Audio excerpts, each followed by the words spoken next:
Hi, and welcome everyone to our 60th episode of The Little Inside. Mysteriously, my name is still Tobi. And this week I'm going to talk a little bit about humility, or the power of openness.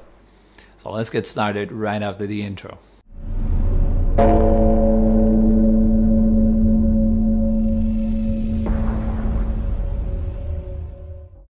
The self, our sense of me or mine, it wants to assert itself.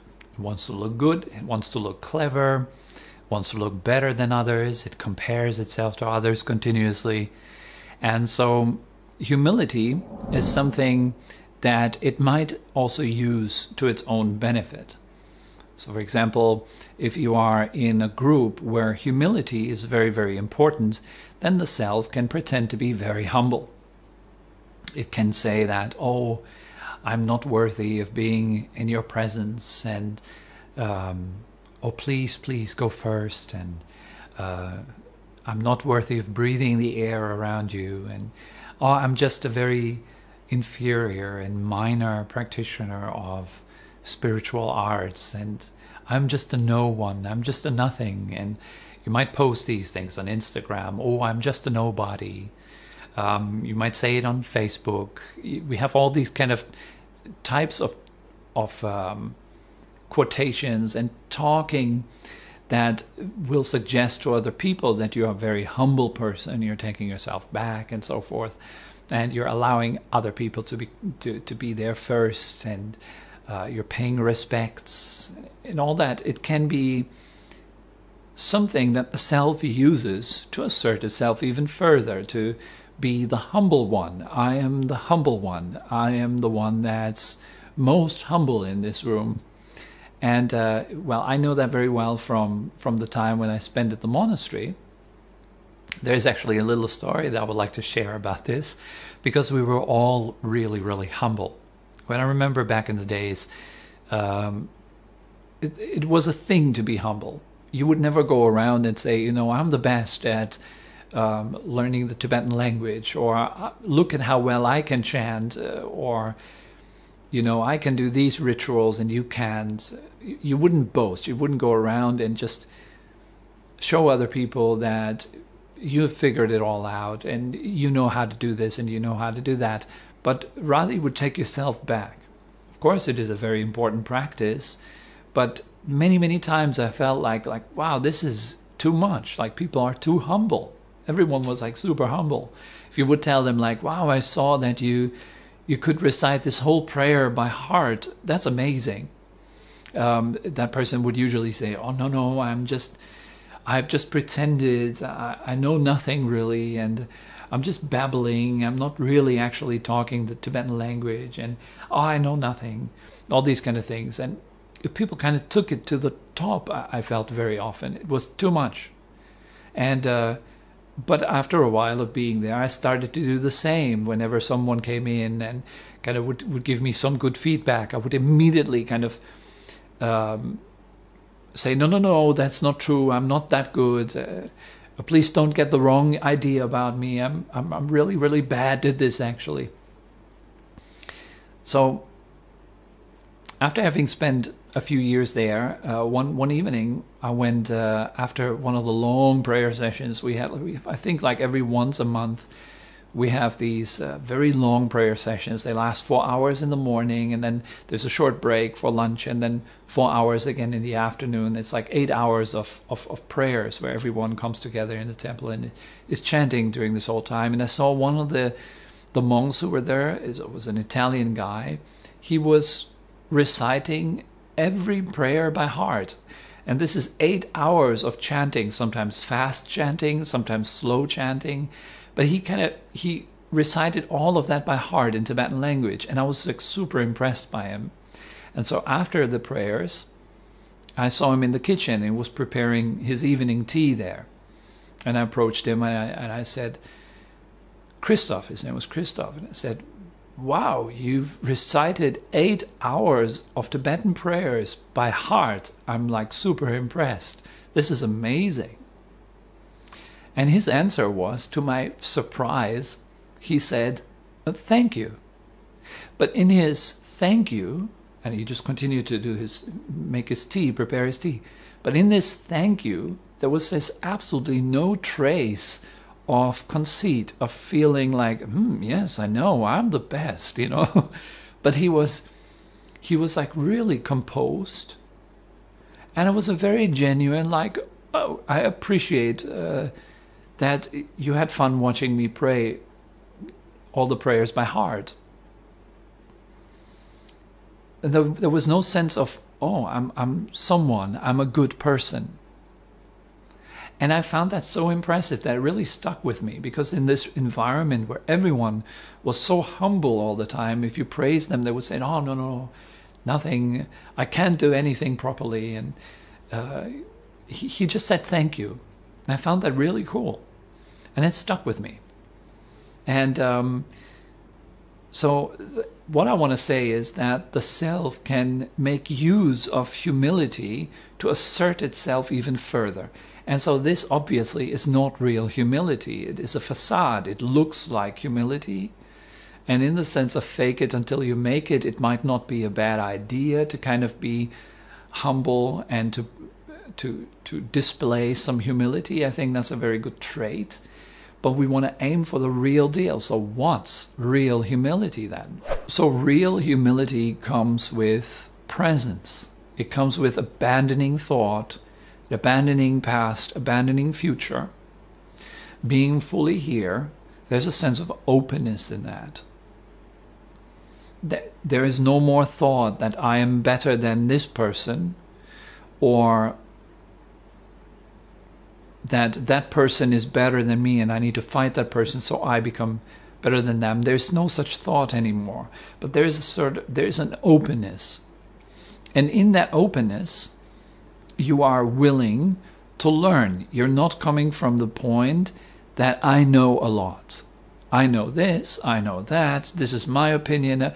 Please everyone, listen to my opinion. I know that all of you guys want to hear what I think about this. So please, you have to listen to what I think about this. That kind of thing cannot happen in there. It's a sense of stillness.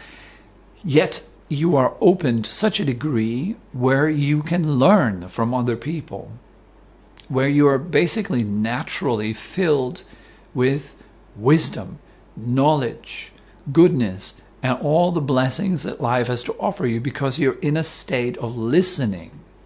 Humility is a very listening state. It's not a state of imposing anything onto anyone else. That would be the opposite of humility. Here I am, let me tell you how this works, because I know. Rather than coming from that point of I know and you don't, and let me tell you how this works because I know it all. We're coming from a point of no, I actually don't know nothing other than this moment and as it unfolds. And so we become a listener to the way it is. We're becoming a listener of truth. And so truth can feed you, it can nourish you. This is the power of humility. Yet humility, like this openness, this calmness, letting go of thought, letting go of future and past, creating this kind of openness inside, is a great threat to the self. As I mentioned before, the self wants to assert itself, it wants to look good, it wants to look clever, and all that. And so when you take all the food away from that self, which is thought, which is past, future, then that can appear as a threat. So we don't want to go there, really. So this is the obstacle when you're practicing true humility. The obstacle is that you wouldn't feel inclined to go there. You wouldn't feel inclined to actually give up your sense of, I know what I'm doing, I know who I am, and surrender into a state of total openness.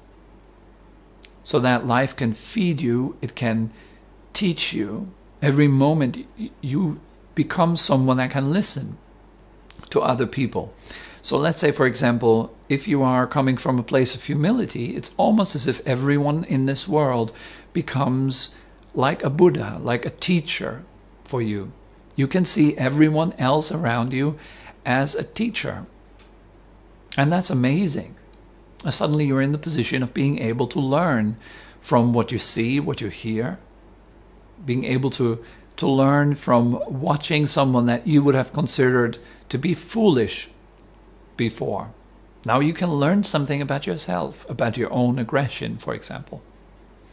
Let's say you have that particular person that you don't like, and you're looking at that person. Every time you look at that person, there's a sense of superiority that arises, because you can't dislike other people if you're not feeling superior in some way to them. So from this superior position, I'm looking at this other person, which is obviously making just so many stupid mistakes. What can I learn from that?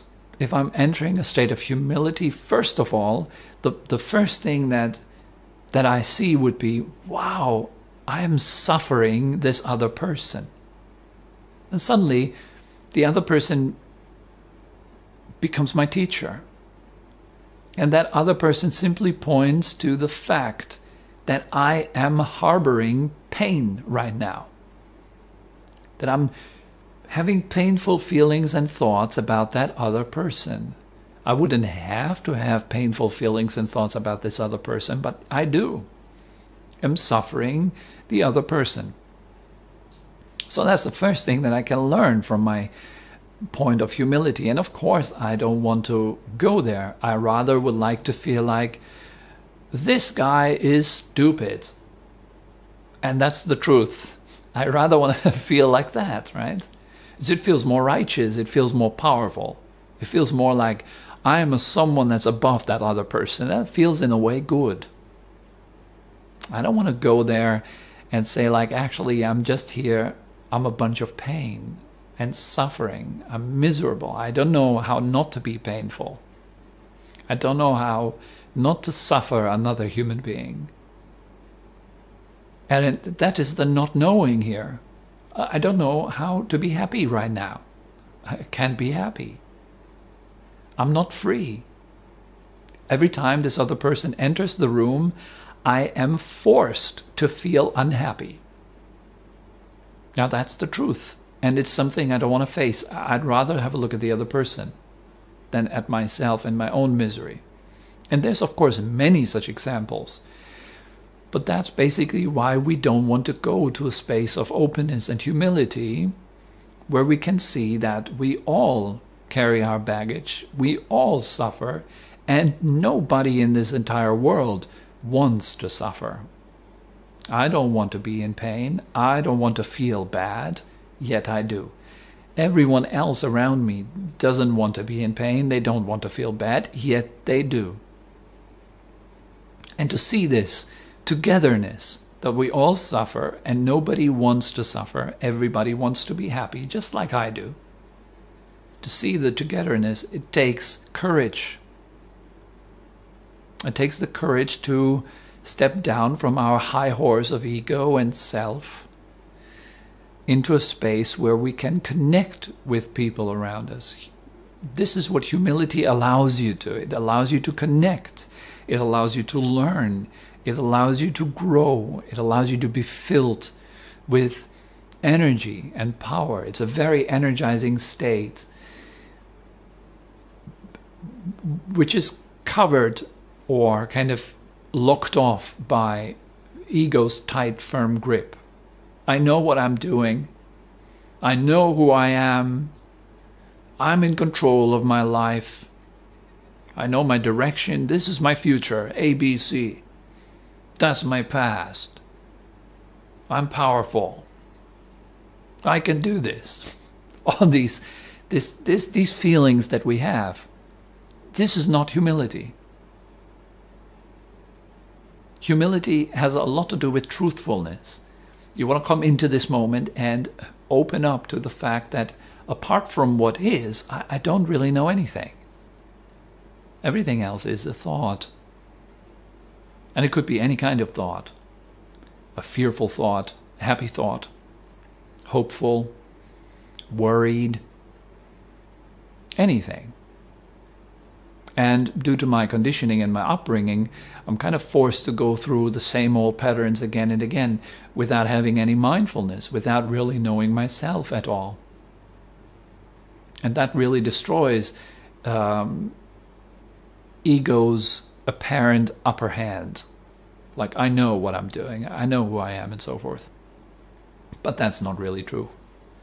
Isn't it? There is one of the wise Greek philosophers who said, I know that I know nothing. That is the place of humility. I mean, look at yourself. You're a very tiny little human being in this huge, big world full of living, breathing creatures. In this gigantic universe, which is so big it goes beyond any comprehension, beyond any imagination. The numbers, if you go into these light years and billions of light years, is just mind-blowing. What are we? What do we really know? It turns out that what we really know is very little. So that's why some of the greatest scientists are naturally quite humble. They're not out there going like, I know it all. They're approaching life very often with questions. They are okay to admit that, yeah, we are investigating this. We don't really know. And then you have so many wars in this world, so many conflicts and so many problems arising from people thinking that they know. I have the answers. I know what's right. You have to do it this way because that's the way we traditionally did that for years and centuries and whatnot. And so here you have the breeding ground for conflict and misery and problems and worries. It's so easy. People know too much. There's no humility. And how could you not be humbled looking at this massive universe and looking at where it appears within yourself, in your own mind? The fact that inner space is yet unexplored. So I hope that this raised some important question and hopefully also helps you to understand that this space of humility is this openness. It's not the pretense of a self being less worth or something like this, or comparing oneself to others in this humble kind of way. That's not really it. What really is it? It's kind of a feeling of giving up thought, future, past, the idea that I know who I am, and being open, receptive, learning from what is. Okay? So this is it for this week. And if you do have any questions or comments, feel free to write them down in the comment section below. And I'm looking forward to see all of you guys again next Wednesday. And I'm wishing all of you guys a fantastic next week, full of humility. Remember to stay open and relaxed because I know what I'm talking about. Bye-bye.